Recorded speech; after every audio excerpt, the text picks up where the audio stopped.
Oh, hey there. So I want to give you just a few reasons why I like to go on mission trips regularly. Okay. First of all, I think that it's important.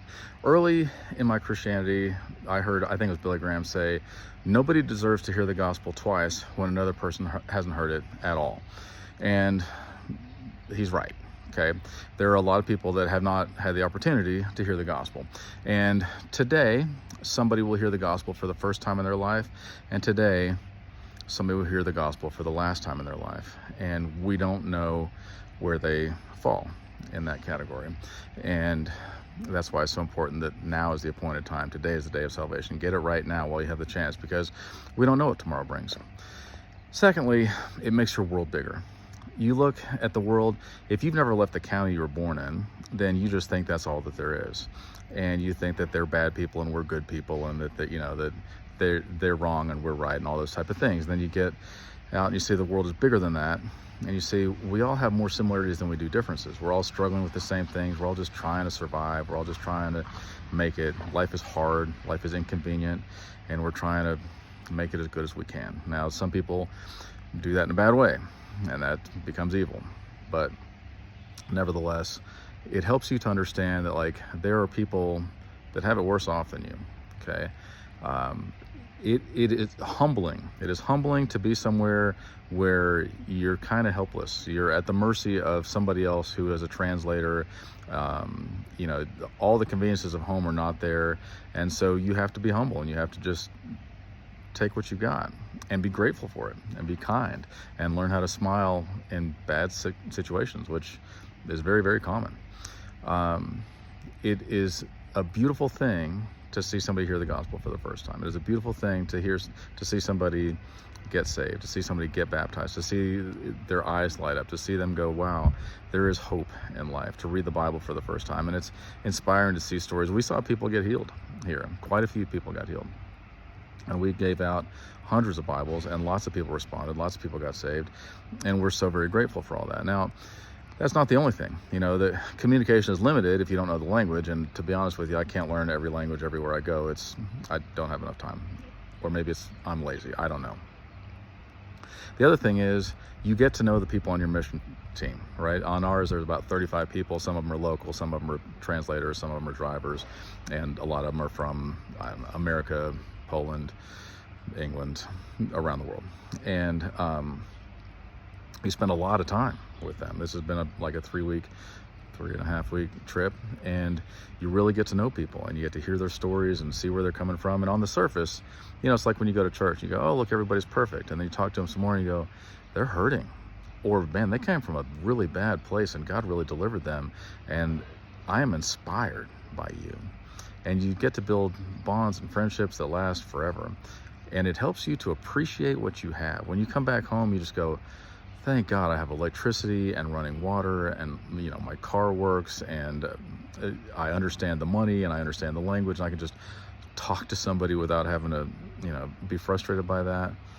But you really do appreciate it. You come back and you just go, man, we are so spoiled in America. Like, we are so spoiled, and everything is so easy for us. And it makes you really just realize, like, I've been stressed out about things that are not that important. They're not that big of a deal. And I think it's important too, because oftentimes we think, I'm going to give something up for God. Like, I'm going to sacrifice this time and this money for you, and, poor me, boohoo. And God goes, because you did this, I'm going to bless you so much more than you could have ever imagined here on this trip, in your life, and so on. And I've found that to be true in my own life. I've found that to be true where you just say yes to God and you think, like, okay, it's over. I'm willing to give up everything for you. And he goes, good, finally, you got that junk out of the way. Now let me give you some real treasure. And you're like, wow, this is so much better than I could have ever imagined. Because the last several weeks have been an adventure. I don't know if you guys have been paying attention, but we've done amazing things. Now, has some of it been uncomfortable? Absolutely. Has some of it been difficult? Absolutely. But I didn't see anybody getting ugly with each other.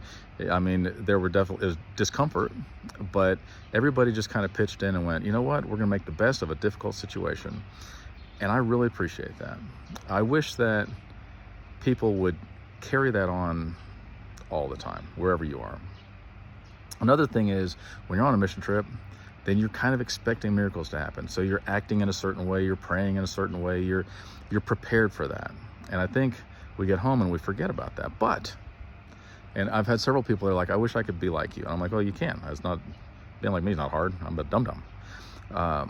But you know, they go, well, I can't afford to, or I have kids, or, you know, my job, or health, whatever the reason is, right? I understand all that. But where you live is a mission field just as much as the far end of the world, okay? There are people that need love. There are people that need help. Bloom where you're planted, okay? Bloom where you're planted. Love the person in front of you and do the next right thing. That's what it takes. It's really not hard. And it makes your world a better place, and it makes their world a better place, and it makes the world at large a better place. And the ripples last forever. When I was in Israel, I heard somebody say, I think it's like a proverb there, or saying there, when you take a life, when you kill a life, you kill an entire universe. And when you save a life, you save an entire universe. Because who knows, that person is going to have children, that's going to have children, that's going to have children. It fans out, and pretty soon you're like, that's a lot of people. Plus the impact that you have on your friends, your family, the people that see you. Those ripple on throughout eternity, good or bad.